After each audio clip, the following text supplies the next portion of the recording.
Hello everyone. Question is a development team is using AWS code commit to version control application code and AWS code pipeline to orchestrate software deployments. The team has decided to use a remote main branch as the trigger for the pipeline to integrate code changes.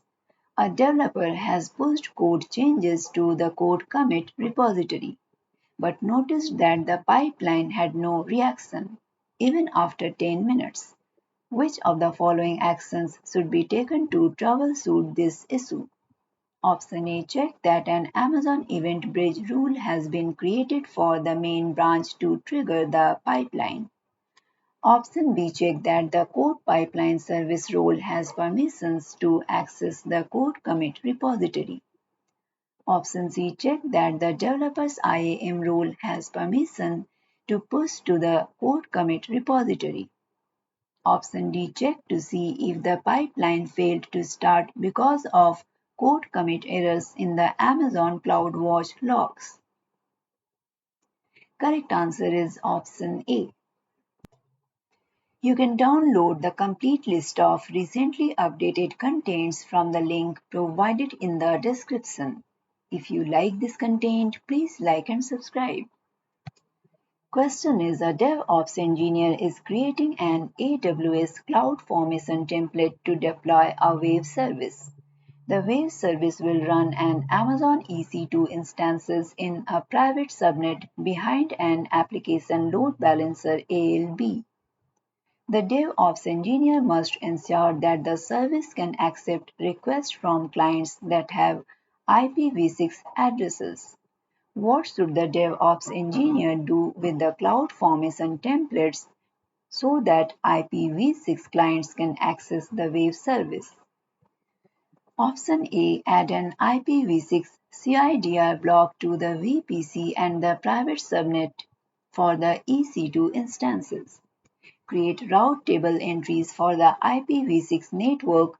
Use EC2 instance types that support IPv6 and assign IPv6 addresses to each EC2 instance. Option B. Assign each EC2 instance an IPv6 elastic IP address. Create a target group and add the EC2 instances as targets. Create a listener on port 443 of the ALB and associate the target group with the ALB. Option C. Replace the ALB with the network load balancer NLB. Add an IPv6 CIDR block to the VPC and subnets for the NLB and assign the NLB an IPv6 elastic IP address. Option D. Add an IPv6 CIDR block to the VPC and subnets for the ALB. Create a listener on port 443 and specify the dual stack IP address type on the ALB. Create a target group and add the EC2 instances as targets. Associate the target group with the ALB. Correct answer is option D. Question is a company has containerized all of its in-house quality control applications. The company is running Jenkins on Amazon EC2 instances, which require patching and upgrading. The compliance officer has requested a DevOps engineer begin encrypting build artifacts since they contain company intellectual property.